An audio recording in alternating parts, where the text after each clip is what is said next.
আসসালামু আলাইকুম রাহমাতুল্লাহ। প্রিয় ভাই ও বোনেরা, আজ আমরা কবরের আযাব সম্পর্কে একটি ঘটনা বর্ণনা করব। তো চলুন ঘটনাটি শুরু করা যাক। হযরত আব্দুল্লাহ বিন ওমর রাদিয়াল্লাহু আনহু বলেন, আমি একবার সফরে বের হলাম। পথে জাহেলি যুগের কবর স্থানগুলো থেকে কোনো একটি কবরের পাশ দিয়ে অতিক্রম করার সময় এক লোক হঠাৎ করে কবর থেকে বের হলো।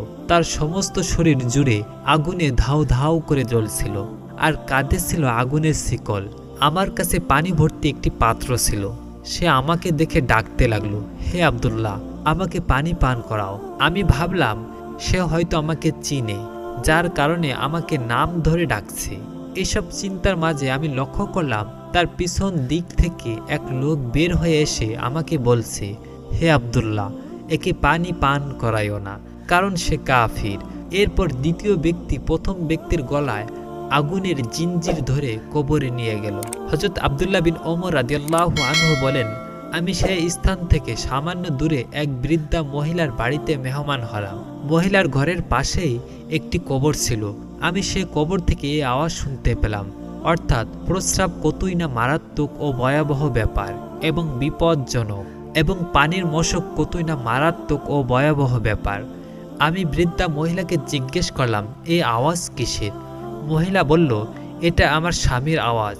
সে জীবিত অবস্থায় যখন প্রস্রাব করত তখন সে প্রস্রাব করে নিজেকে হেফাজত করত না। আমি তাকে সতর্ক করতাম, বলতাম, উঠো, প্রস্রাব করার সময় পায়ের নালাকে নিচু করে দেয়, আর তুমি তাও করো না। কিন্তু সে আমার কথাগুলো মানত না। তার যখন মৃত্যু হলো তখন থেকে কবরের ভিতর থেকে এমন আওয়াজ আসে। এরপর আমি সে ব্যক্তির পানির ব্যাপারে প্রশ্ন করলাম। মহিলা বলল, সে ব্যক্তির ঘটনা এই ছিল যে একবার এক লোক তার কাছে পানি চাইল।